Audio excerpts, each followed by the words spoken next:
안녕하세요. 아주대학교 병원 류마티스 내과 서창희입니다. 네, 교수님 안녕하세요. 오늘은 류마티스 관절염에 대해서 여쭤보려고 해요. 최근에는 20, 30대 젊은 여성들에게도 많이 발생하고 있다고 하는데요. 관절염은 다 나이가 들면 생기는 줄 알았거든요. 류마티스 관절염이 생기는 원인은 대체 무엇인가요?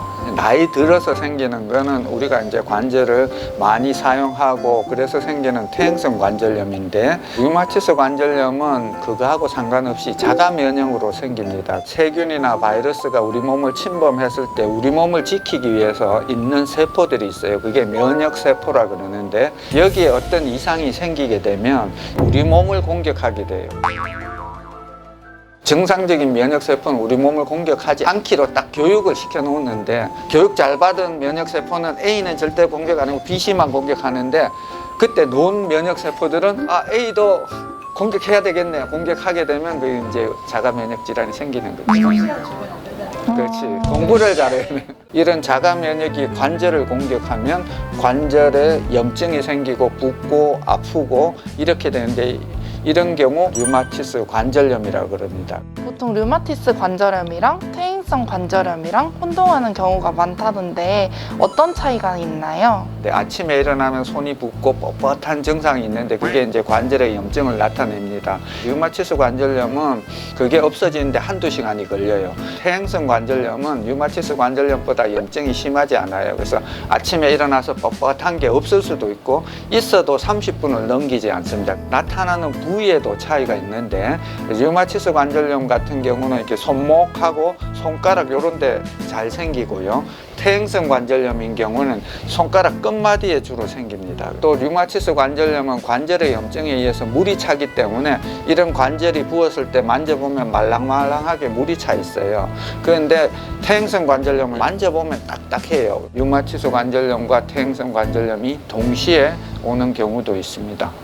저 얼마 전에 세 번째 관절이 정말 아침에 일어나면 너무 뻣뻣해졌거든요. 저도 그런데 이제 이런 관절에 염증이 생기는 관절염은 100여 가지가 있고, 그리고 또 일시적으로 무리하게 써서 아프다가 안 쓰면 좋아지죠. 그냥 류마티스가 아닌 거예요.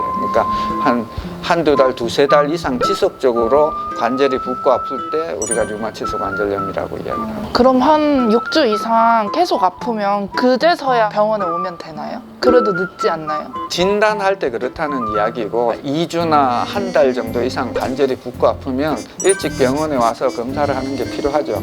류마티스는 다발성 관절염이거든. 그래서 최소한 관절이 이렇게 붓고 아픈 게 5개 이상이 있어야 돼. 그러니까 관절이 많이 아프면 류마티스 가능성이 있고, 한두 개 정도는 가능성이 낮다, 이렇게 이해하시면 됩니다. 어떤 검사를 통해서 진단하게 되나요? 우리가 자가 면역을 볼 수 있는 거는 피 검사를 통해서 볼 수 있습니다. 혈액 검사를 해서 류마티스 인자라든지 항CCP 항체라든지 이런 자가 항체가 있는지를 보고, 그런 염증이 있는지도 확인하고요. 또 엑스레이를 찍어보면 관절에 염증이 있는지, 관절에 뼈가 상하는지 이런 것들을 종합해서 진단을 하고 있습니다.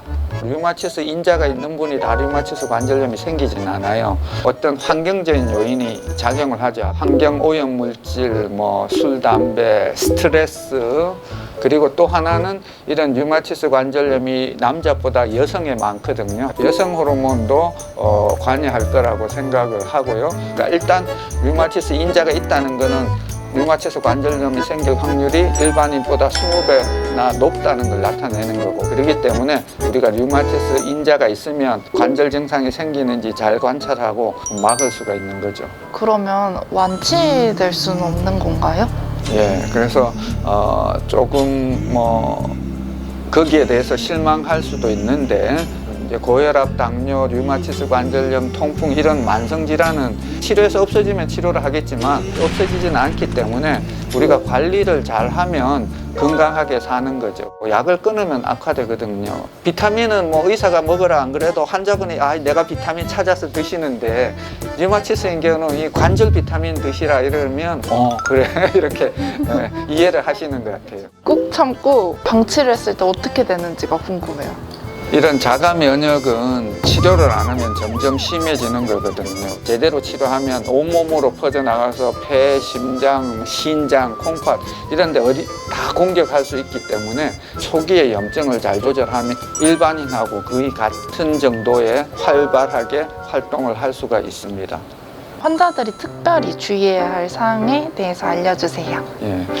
류마티스 관절염이 있는 어른은 몸은 어른인데 관절은 어린애 관절이라고 이해를 하시면 되고, 그래서 어린애 관절이란 의미는 조심해서 사용을 해야 돼요.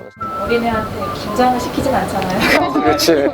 관절에 무리가 가지 않게 그렇게 하는 걸 추천하고요. 특히 이런 류마티스 관절염 환자분이 대부분 40, 50대에서 60대 여성분이기 때문에 골다공증이 또 흔하거든요. 그리고 또 이런 관절에 염증이 있으면 또 골다공증이 더 심해지기 때문에 칼슘, 비타민 D는 기본적으로 드시는 걸 추천합니다. 마지막으로 이 영상을 보시는 류마티스 관절염 환자들 그리고 류마티스 관절염을 걱정하시는 분들께 한마디 부탁드립니다. 류마티스 관절염은 전체 인구의 1%에서 생기기 때문에 꽤 흔한 질환입니다. 그래서 조기에 진단하는 게 중요하기 때문에 아침에 일어나면 손이 뻣뻣하다든지 관절이 한 서너 개가 붓고 아프다 그러면 병원에 오셔서 진단을 받고 또 제대로 치료하면 치료가 잘 되기 때문에 건강하게 생활할 수 있습니다. 여러분 모두 건강하세요.